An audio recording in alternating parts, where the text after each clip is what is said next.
I'm going to shut the monitors off.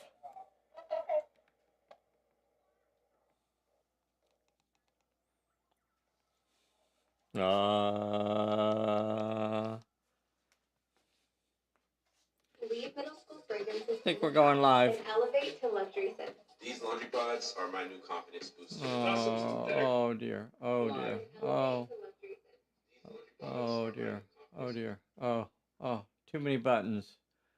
Too many buttons. Hello. Hello. Hello.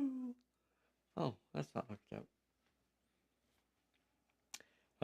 We'll go officially live at a little less than uno minuto. Who else out there? Is anybody out there tonight? Anybody out there? Anybody out there? Anybody?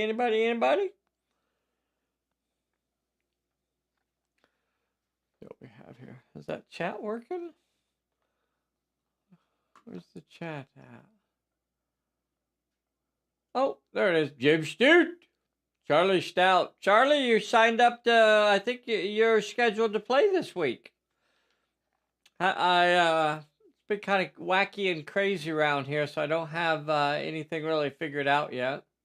Hello, hello, hello. We got Rick, we got Neil, we got Clint. Say howdy if you're out there. And we're about to go officially live here at Casa Pulp Alley.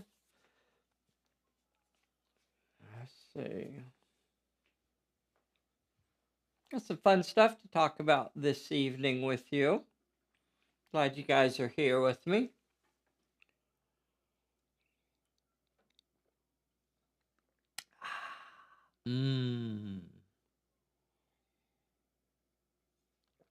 It's 8 o'clock, and that means I'm supposed to say something like, hey, everybody, this is Dave here at Pulp Alley, and I'm Bessy-less. Our darling Bessy had a couple dentist appointments today.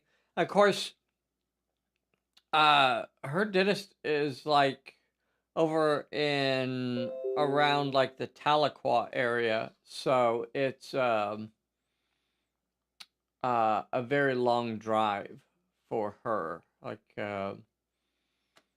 what is it, Bessy? Like a 2-hour drive, 2.5-hour drive to get all the way over to Tahlequah, on the other side of Tulsa from Perilous Island. So it's quite a drive to get over there. 2 dentist appointments today, and then, the big drive back. So she didn't even get back into town until like around 6 o'clock tonight. And currently she is under the influence of various medications. So wish her well. So I've been having a ball with these plastic figures. Really, really cool. Let me show you some of the plastic figures that I've been working on. So this one, Red Mist, is from a set that Red Mist gave us. This was from the Female Spacers box of plastic figures. I put a wrench in her hand, gave her a cap, glued a little extra gadgets there on her hip. Kind of cool. Kind of just a mechanic sort of character. Pretty nice. I like that one. Has some glasses on. Really cool. Fun character. Now, I also really like when they leave the bases off. Some of them are doing that more and more. You take a look at some of these sci-fi characters. A lot of these are coming with the bases completely removed now, and I really like that. I wish more of them would do that. What do you guys think about that? I don't know. I don't know what you guys, is that a plus? For my style of bases, see, that's a big deal. I hate, having to cut those bases off, so then I get lazy and I either leave them on there or I do something else. I don't know what style of basing you do, but, is leaving the bases off. Does that actually work for other people? And and I guess for us, for the miniatures that we sell, I've actually thought about leaving the bases off as well. I think maybe that would be kind of interesting. I'm not sure that it really frees up, as far as the sculpting. Sometimes you have to kind of account for that base and its position and things like that as far as how it's going to fit into the mold and stuff. So let's see what people are having to say here.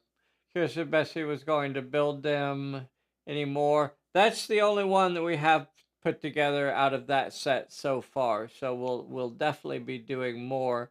Red Mist says, agree on leaving the bases off. I 3D print my own sci-fi bases. There you go. Howdy, Kevin. Howdy, right back at you. Howdy, Newt Pond Skipper. What do you guys think about the bases and stuff? I don't know, because I do our Super Inviso bases. I don't. The less I have to cut off, the better. Yours are easy enough to cut off. Exactly, Clint. And that's why we do the bases the way we do. But is that even completely unnecessary at this point? Could that be left off? Would it be an advantage leaving it off, or would you guys rather have that tab on there? I'd like to see what you guys think about that, as far as the basing. Do you prefer, just having a couple feet dangling down there? Do you prefer having a puddle? That's what this little splotch at the bottom of the base is sometimes called, a puddle. Um, or do you like the slotted bases, like what what for how our figures are done? So I really like this set. This is possibly one of my favorites right now. It's really cool. World War One. I guess you could use it for World War Two even. But it's specifically designed for World War One. Russian infantry, really cool. I just put together an officer as well. So pretty cool. Pretty cool. And then I have a couple of these Afghans. These are from War Games Atlantic. A couple of the Afghans there. Really nice. Those are both out of the same box set. And then the Boxers, those are pretty cool too. A couple Chinese Boxer Rebellion sorts. It's really interesting that they have the ponytails are a completely separate piece that you have to glue on. Look at that. It's a completely separate piece that you glue on. So it's not molded onto the shirt or the anything like that. It's a whole separate piece. Uh, Pretty cool. Couple different figures there. And then I have these Panzerjägers. I did one with the helmet, so that's kind of what the one of the helmet styles looks like there. And then this one I did with a cap on. Kind of cool. Kind of cool. It's kind of silly, running around without your helmet on like that, but it does give the miniature some extra character and makes it interesting. I know how silly that seems to, you know, have your head uncovered like that, but oh well. And then a couple of these are North Star. These are their cannibals, or not cannibals, just primitives. Is that what they're called? Whatever. Couple out of the North Star box set. And I was thinking about maybe I'm kind of torn. I've been wanting to rethink my Lemurians for our Lemurian campaign, and I've been trying to decide whether or not I wanted to lean into this sort of style for my Lemurians, or I was also looking at some Aztecs that are done by War Games Atlantic. Um, and I got a box of those on order. I hope they show up. I'm actually starting to worry that maybe something sketchy's going on. So I don't know. I hope the figures show up. Hey, if you haven't already, take a moment right now and hit that like button for us. Who all's on here right now? I like the tab to hang on to during painting. Now that's interesting. Hey, Vern is on here too. How does Vern do his bases? Does he cut them off or how does he do them? Kevin says he likes leaving it on. See, I use the tab to hold on to for painting as well. I like the GW Death Corps for the fact that they all wear helmets. Yeah, yeah, and they're just cool looking figures. Those are really nice. Those tribal, that's what it's called, tribal. Those tribals would work for Lemuria. I think so too. I think that's one of the options that I'm looking at for the Lemurians.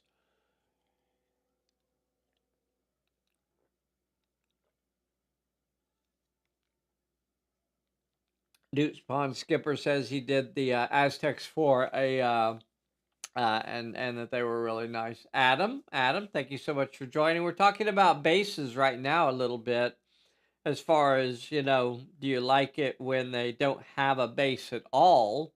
Which I'm finding with some of the, at least some of the sci-fi figures for War Games Atlantic, they're not putting a base on them at all. Not a base on the figure. You guys know what I mean. You just have feet down there instead of a base.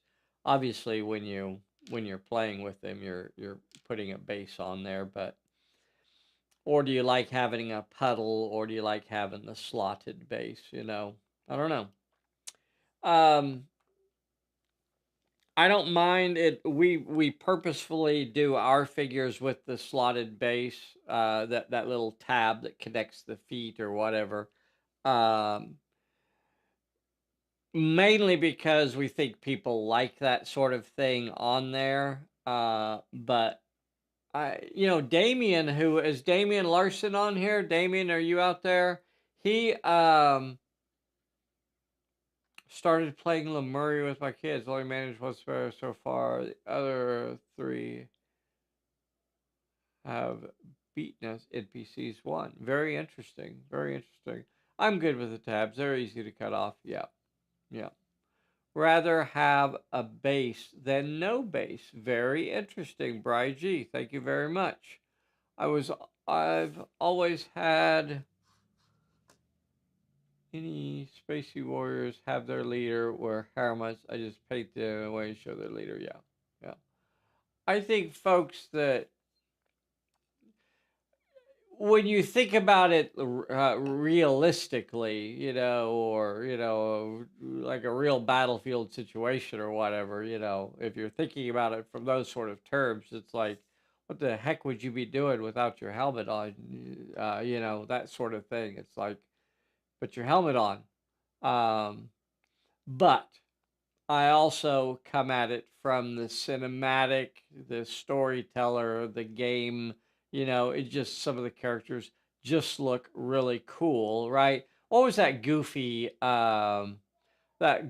medieval movie where they did the half helmet, right? Where they did like half of the face was covered and half of the face wasn't covered, and just got horribly trashed. Like what the heck were you guys thinking? But right from the director's point of view, you're paying for those big actors. You want their faces to be seen, but I would have probably have, just rather not had it. I think it would have been fine for me if they had just worn full helmets.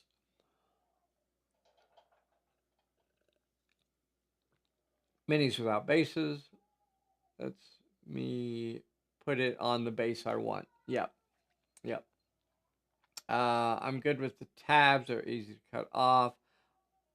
If they don't have a base, I temporarily attach a washer for priming and painting and then detach for clear bases. Very interesting. So Damien, who does was doing a bunch of our painting for us, um, he said that he prefers to have the bases off when he's doing the painting. So I found that kind of interesting. I guess he uses like some blue tack or something like that, to just stick them down to something while he paints them. I don't know. It seems odd to me, but um, wild cherry Pepsi.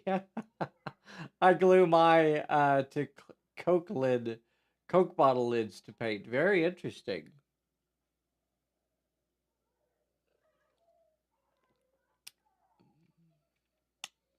Dr. Pepper. Okay, okay. Let's see. So one of the things that I've been thinking about for the Tomb of the Serpent campaign, shifting gears here now, is that I would like to put at this point in time, we're kind of getting a little bit long in the tooth as far as, Pulp Alley's been around for 10 years, and there are people out there that have been playing and keeping track of their leagues for a significant amount of time. And I don't know if anybody out there keeps track of your leagues or not, but we thought it would be nice if there was a mechanism in the Pulp Alley in Tomb of the Serpent where it uh, leagues that had higher reputation would get more attention, more love from Apophis and the cultists, right? By having more reputation, your reputation precedes you. They know who you are, and so the more you start interfering with them, the more attention they're going to give you. I don't keep track of leagues, of course. I don't have any leagues. So as you go through or even as you go through the campaign, you may actually reach a point just going through the campaign where where it hits a point where they're going to pay more attention to you, where they're going to send, more stuff at you and that sort of thing. So, hey, William Schmidt Watson, thank you so much for joining. So I think that's kind of an important thing, is to have that balance in there and try and put something in there to keep it challenging for leagues that have, been playing a long time. And you still, I'd like to take this league into the Tomb of the Serpent campaign, but you don't want to just, walk through the campaign and not have any sort of challenges. So we're going to put kind of bake that in there as well. League unto yourself, a force of nature. So I thought that was kind of interesting. How many of you got some of Bob Murch's his Pulp Figures new sci-fi range, his retro sci-fi range? And would you be interested in getting a deck of Pulp Alley cards uh, that is focused purely on uh, a sci-fi characters, his specifically his sci-fi characters. So making one of our character decks that actually focuses in on that kind of that retro sci-fi style. I think that would be fun. I haven't been able to pick up Bob's new sci-fi range, but I want to. He says. Howdy from Kansas, Mr. Cross there. Thank you so much.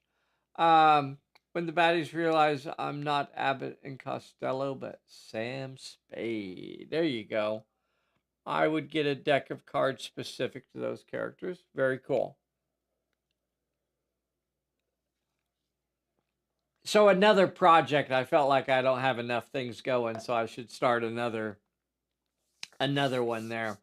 I was even toying with the idea of doing, a sci-fi adventure, a sci-fi campaign, Exogenesis. Yeah, that's what it's called. Um, oh, Bessy's on here. Bessy, Bessy saying hi to everybody, seeing the retro sci-fi. So I think he has about 35 characters in it so far. So I thought one thing that would be fun to do, everybody say hi to Bessy out there. So I thought one thing that would be fun to do would be to kind of beef out that deck instead of just doing 35 characters. If we took those 35 characters and then we added 15 cards to it, and I was thinking maybe adding some sci-fi gear and gadgets and contacts, and so some of that. But then also, why not throw in a few sci-fi centric scenario cards so we could sneak that into the deck as well. So that might be fun. Very cool. Very cool. She's heavily medicated right now.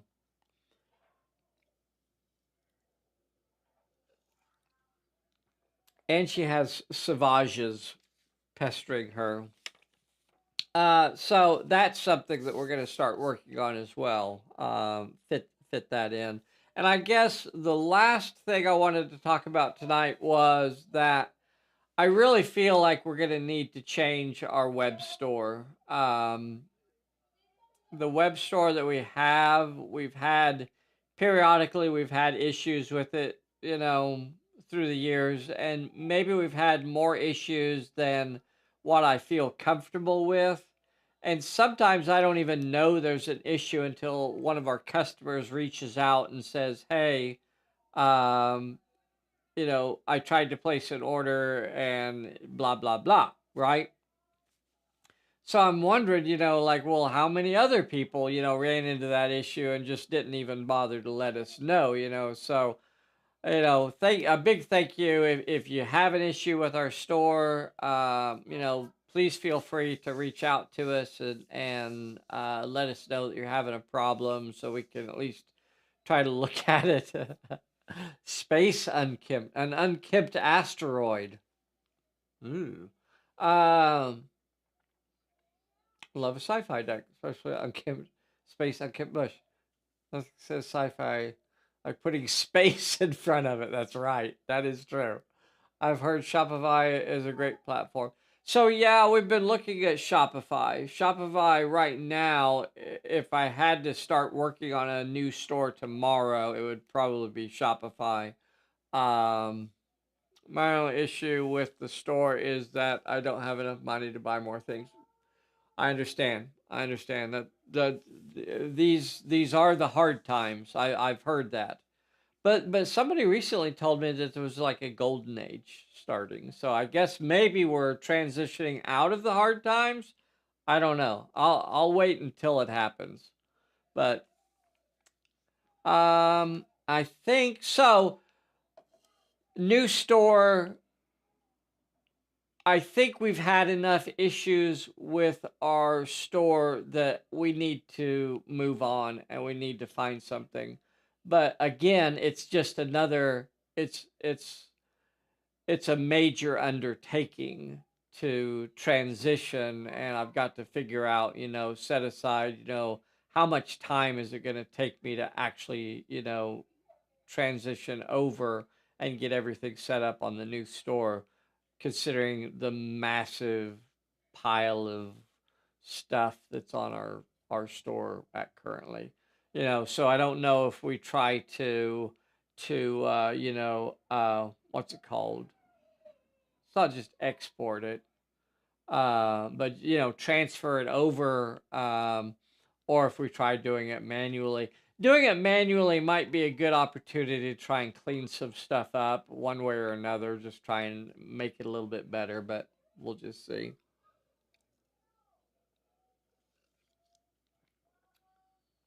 Ones in our memories. There you have it. If you want to have a if you really have the old pulp feel, you should only put out a paper catalog. Then you have to mail in for it. That would be cool. That would be cool. We could do it in the back of a comic book. I can probably pencil it into my schedule to change it over. That's why she's the world's most dangerous, even when she's heavily medicated. Or it could be the medication talking, if you know what I mean. The medication. Um,